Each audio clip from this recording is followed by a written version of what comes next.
जरदारी साहब कह रहे हैं कि हमें बुलाया जा रहा है कि फॉर्मूला बताएं, और जलील साहब कह रहे हैं दस्ते शफकत हट रहा है। दूसरी जमात बड़ी आप है जो इस इल्ज़ाम को बार बार दोहराती रही कि इनके सर के ऊपर तो छतरी है इस्टेब्लिशमेंट की। क्या वो छतरी हटी? उम्मीद पे दुनिया कायम है जी, ख्वाहिश भी है और दुआ भी है कि अब भी अगर जो है वो पाकिस्तान को इन हालात में पहुंचाने के बाद कि जहां आपने खुद अभी एक्सटर्नल डेट की आपने पूरी डिटेल बताई, आपने जो है वो रोज़ आप मौशी हवाले से भी इसका वो करते हैं, और फिर इनके अपने लोग शब्बर जैदी साहब जो इनके FBI के चेयरमैन थे वो कह रहे हैं पाकिस्तान दिवालिया हो रहा है। गवर्नर सरवर ने कहा कि पाकिस्तान को IMF के आगे जो है वो बेच दिया गया है। रज़ाक दाऊद साहब का आई डोंट नो वो दुरुस्त है या नहीं, उन्होंने भी कुछ इस तरह की बात की। तो इनके जो हालात हैं उसके बाद मुझे नहीं लगता कि हारे हुए घोड़े पर कोई भी जो है वो सवार होना चाहेगा, या वो सवार होकर इनकी इनकी जो कमाई हुई गालियां हैं वो अगर कोई शेयर करना चाहता है तो उसकी मर्जी है। मैं नहीं समझती कि इनकी कमाई हुई लेकिन गालियां नज़मा आप इस पे क्या सराय क्यों कर रही हैं? क्योंकि ये जो KP वाले इलेक्शंस थे, ये तो एक आपके पास अच्छी यार्डस्टिक होनी चाहिए जिस पे आप बता सकती हैं कि हाँ उसमें इंटरफेरेंस थी या इंटरफेरेंस नहीं थी। अगर नहीं थी तो इसका मतलब है कि वो गुंजाइश मिल गई इलेक्शन आज़ादाना होने की। नहीं, लोकल बॉडीज का इलेक्शन मलिक साहब बहुत गली मोहल्ले का इलेक्शन होता है, और हर गली मोहल्ले के अंदर जो है वो मुदाखलत नहीं की जा सकती, ये ह्यूमनली इम्पॉसिबल है। वो इलेक्शंस बड़े बड़े हैं जो RTS बंद करके सिलेक्ट हो जाते हैं, और वाकई वो नहीं, उस लेकिन वक्त सिटी मेयर वाला छोटा इलेक्शन नहीं था ना। सिटी मेयर बड़े इलेक्शन थे, और सिटी मेयर में ये हार जाते हैं अगर पेशावर से, मर्दान से, बन्नू से, तो ये बड़ा इंपॉर्टेंट है।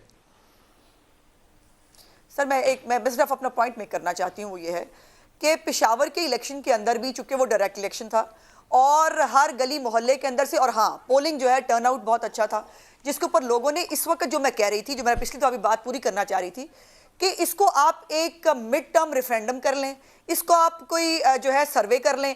इनके वजीर आजम कहते हैं हम पाकिस्तान में महंगाई खत्म होगी या पाकिस्तान सस्ता तरीन मुल्क है। उनके वुज़रा जो है वो आके हमें बता रहे हैं, उनके MNA कह रहे हैं कि हम महंगाई की वजह से हारे हैं। अभी मुझे ये बताएं कि अहमकों की जन्नत में जो ये रहते हैं, अगर अपनी अभी भी इनको हकाइक्स का इदराक नहीं है तो हमारे लिए बहुत अच्छी बात है, हमारे लिए बहुत गुड लक है कि ये इसी फूड पैराडाइज में रहें और इनको समझ ना आए कि लोग देखिए जिनके पास अब आपकी नालायकी की वजह से बिजली मौजूद होते हुए बिजली नहीं आ रही, आपकी नालायकी की वजह से आपने टाइमली जो है वो गैस का इंतजाम आप नहीं कर सके, लोगों के घर में गैस नहीं है, वो इनको क्यों वोट डालेंगे? आप ये बताइए, ये सारी चीजें आलू प्याज टमाटर जो सारे सुनाए मुझे फरूख ने, मुझे ये बताओ ये कच्चे खाते हैं फरूख? इसको रोटी के साथ खाते हैं।